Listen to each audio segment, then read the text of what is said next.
What's up, everybody? This is Captain Comics. I'm Kat. Hope everybody's had a good week so far. We're going to go ahead and continue our comic book deep dive here. For those of you that are new to the channel or returning to the channel, I'm a novice when it comes to actual comic book history. Most of my experience comes from the movies themselves. And the only comics I really have much experience with at all are the Spider-Man comics. And so I decided it would be fun to go ahead and take a deeper dive into these and invite you guys to join with me. So last week we read Fantastic Four issue 1. If you missed that, you can find that on my channel. It was a pretty interesting issue. We got to meet the 4 original members, where we have the Torch, the Invisible Woman, the Thing, and Mr. Fantastic. And we got to watch them defeat their first foe, which was Mole Man. And it's a pretty interesting issue. I definitely would suggest checking it out. But today we're on to issue 2. Complete blind read here. Looks like issue 2 is Skulls from Outer Space. Let's check out the album art first. And the info to go with it. This one looks like is again going to be Stan Lee is the writer, Jack Kirby is our penciler. And it looks like we had a different inker on this one. Last time we had Ditko and Simek along with Stanley, but this time it's Kirby and Christopher Rule. So a little bit of a change up there. The only one that really stuck on for issue 2 was Stanley himself. So let's go ahead and jump into this issue here. Right away, it looks like a pretty intense scene. We got Mr. Fantastic reaching into this into the room where the Invisible Woman, the Invisible Woman, the Thing, and the Torch are engaged in some sort of battle. It almost looks like the Green Goblin from the Spider-Man comics has appeared. I really don't think that's gonna be him, but the art for his ears and stuff looks very similar. And looks like this was January of 1962. So let's go ahead and take a look from this. Meet the Skulls from Outer Space. It's jumping into the comic here.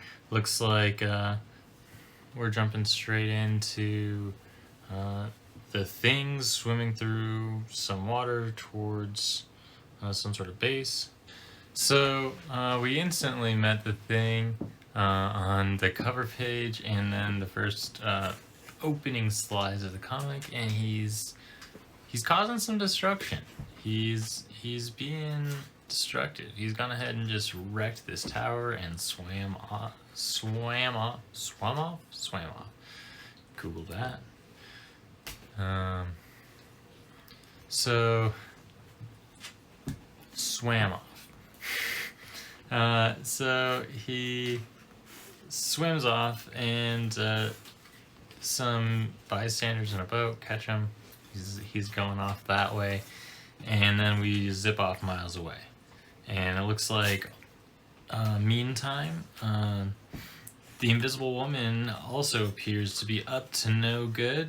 She appears to be stealing something, or someone maybe mimicking the Invisible Woman at this time.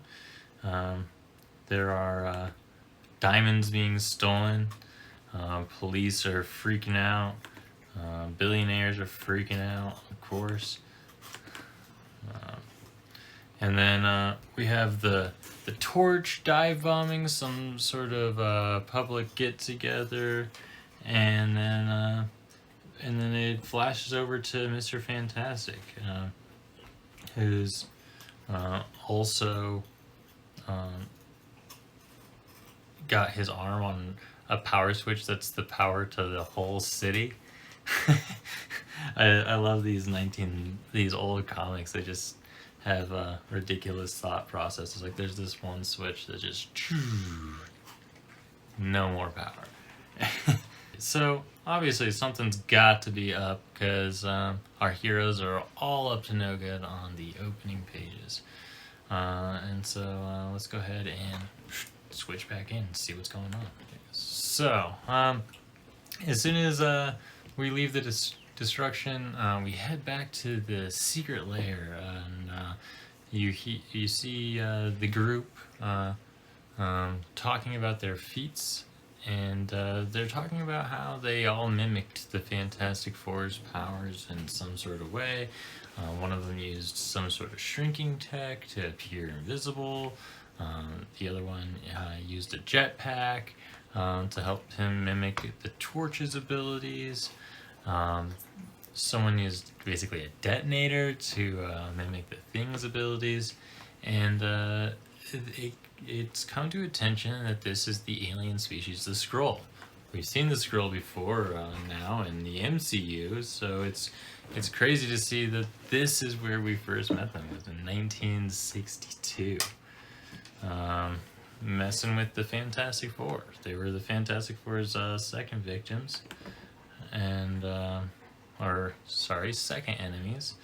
And looks like page 3 here, and Fantastic Four has already been declared public enemy. Fight the power! What we know so far is the Fantastic Four are in trouble, and that there is an alien race, the Skrull, that apparently are the ones behind it. And knowing that, let's jump back in.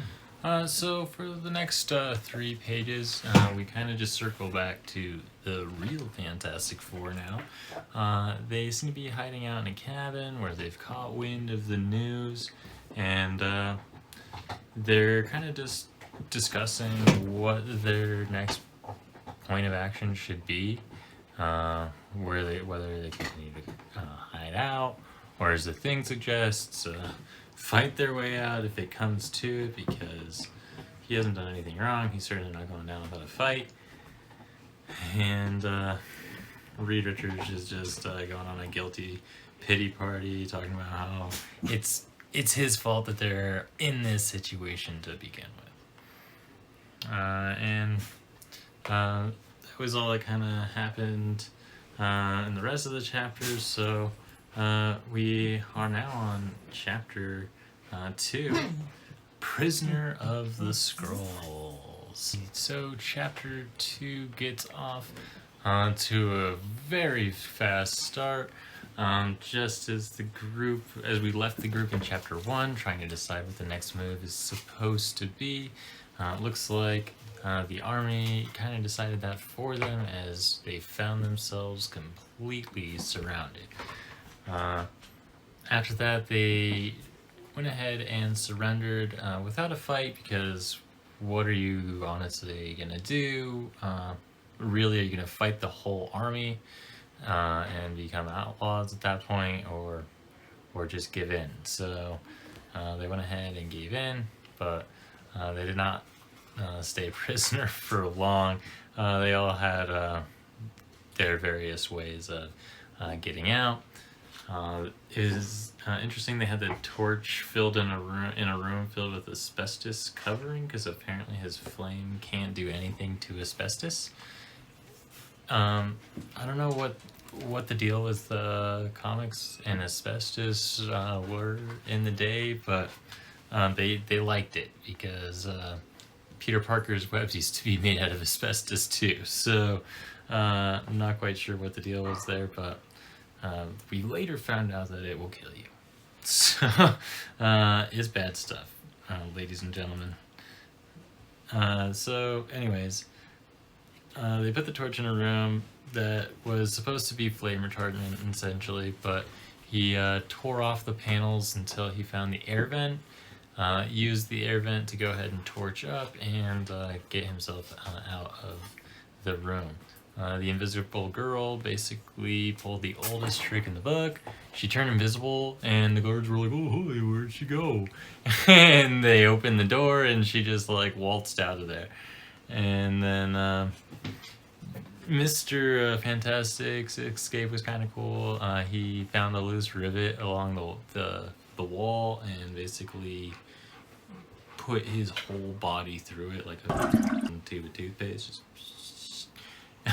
So pretty cool. And then Thing, of course, he just did his thing and bashed his way out of there. Nothing can withstand a beating forever. So eventually he just made his way out. And the four of them have now jacked a helicopter and escaped the base. I don't know if this really defeats the purpose of them just giving up, because now that they've stolen a helicopter from the US government, I'm sure they're still equally as wanted as they would have been if they just stayed and fought in the first place. But that's besides the point. Let's get back to it. After they escape, the four of them are having a discussion again what their next move is. They've decided that has to be figuring out who these four imitators are. The Torch has decided to take a rather aggressive approach. At this point, the rest of the team does not really stand behind this, but the guy can turn into a literal ball of fire, so they can't really do anything to stop him. And he kind of points to that point as he turns on to a flame and is like, yeah, I'm gonna do this. And so his idea basically is there is a rocket launch that's gonna be going on within the next day, and he thinks it's gonna draw the attention of their four imitators. And so his idea is to basically act like he's gonna be attacking this rocket in hopes that one of the saboteurs will be there and will reveal themselves. So yeah, you can kind of see why the others think there's some holes in that plan and weren't so quick to jump on board, but let's see how it went. So jumping back quickly on this one, because quite a bit of action here. So what do you know, Johnny Storm's idea works. He is sabotaging this launch when he notices a vehicle calling to him to get in. He does, and in the car waiting for him are two lookalikes of Susan Storm and Reed Richards. And instantly when they get to the base, they reveal themselves to be these Skrulls. Their boss is upset with them for bringing them back because they are foolish and brought back the real Torch, who makes a dash to the nearest window and fires off a flare gun, much like the smoke gun that we saw in issue 1 that Reed Richards used, that shoots off that Fantastic Four signal across the sky, signaling the rest of the team to rush in. While waiting for the team, he is now encircling the aliens in flame, and let's join in and see what's going on. So yeah, the fight went quick. The rest of the group gets there. They quickly subdue the it looks like there's only 4 alien Skrulls. It was not much of a fight. The biggest struggle they had was actually holding the Thing back. He's at this point so angry that these Skrull have diminished their reputation so much and turned them into outcasts that he's just ready to rip them to shreds at this point. But they stop him because obviously if they're dead, then they can't figure out what the whole purpose was behind this whole attack. And also the whole hero thing, they don't really condone in killing, so they're trying to hold back on doing that as well. So we are now interviewing the Skrull to see what the real plan is, and let's go ahead and tune in with Reed Richards on the interview. So, the plan to beat the space aliens is basically to pull the same move on the scroll that the scroll pulled on us. They're going to imitate the scroll. So, they head up to space in what looked like a water tower, but it was a rocket ship. And as themselves, so they are themselves posing as scroll aliens that are wearing their skin as masks, and they go ahead and hand the aliens in the mothership photos, all of which were from older Marvel comics, Tales of the Unknown and Stranger Tales, and they basically scare the aliens away from the invasion by convincing them that there's thousands of these creatures that are just more powerful than the scroll, that the Fantastic Four are really the least of their worries here, just because of all these other creatures that they didn't know about. And so it works. The scroll are like, shit, we don't want to mess with that. We got to turn tail and run. Go ahead and demask yourselves and let's go home. And in another bit of brilliance, they're like, no, we can't do that. We have to go back to Earth as the Fantastic Four and basically cover up our tracks. Otherwise, these creatures we told you about are going to come kill us. And that somehow works again, and so well that not only are they sent back to Earth without having to reveal themselves, but they're pinned with a medal. Let's see how the rest of the comic plays out. Just when we thought all was good, it was going to be a happy ending, on the way back to Earth, they passed back through the same radiation belt that gave the Fantastic Four their powers. On the way through the belt, they seemingly maybe lose their powers, or at least temporarily. This is illustrated by the Thing just turning back into good old Ben Grimm. And so they landed. There's military cops waiting for them, and they're like, basically, save it.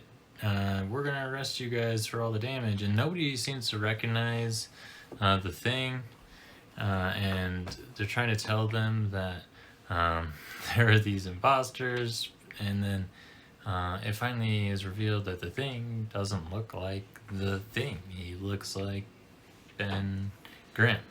And so let's go ahead and dive in and see what happened.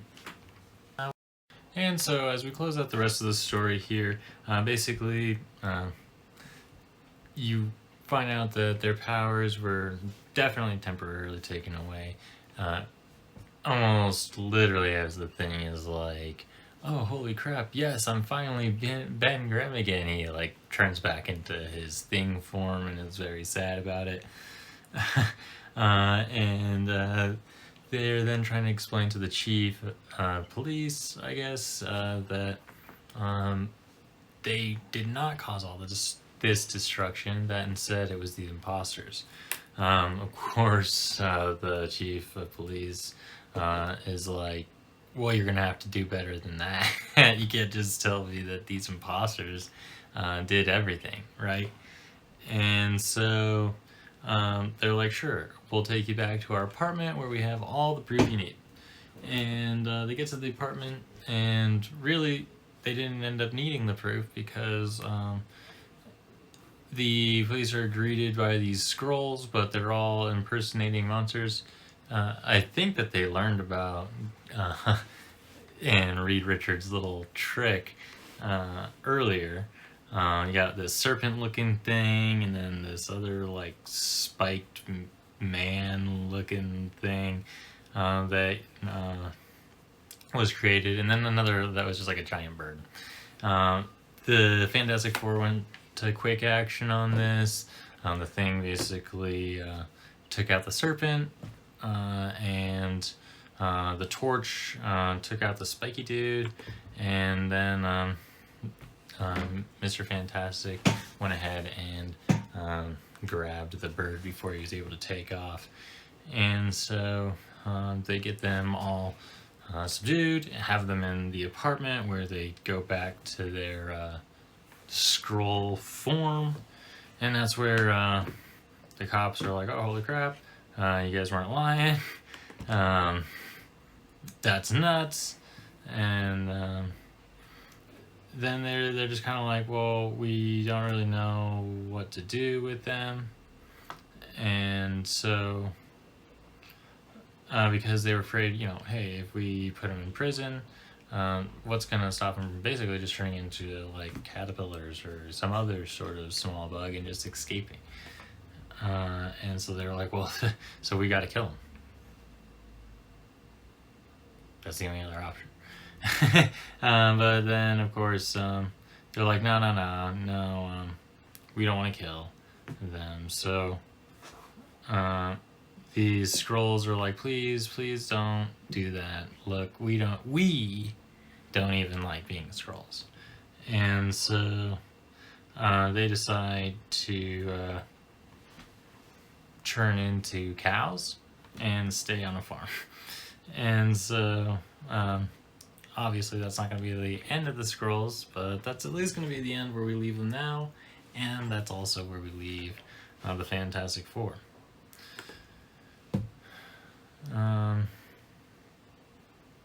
That was a really fun issue.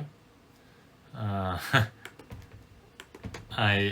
think it was already paced a lot better than the last one that we read, and yeah, I hope you guys enjoyed it.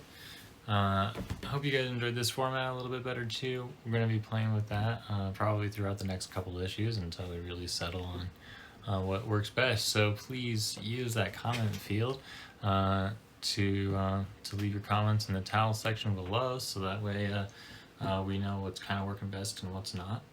And also remember to hit that subscribe button, and we'll see you next time.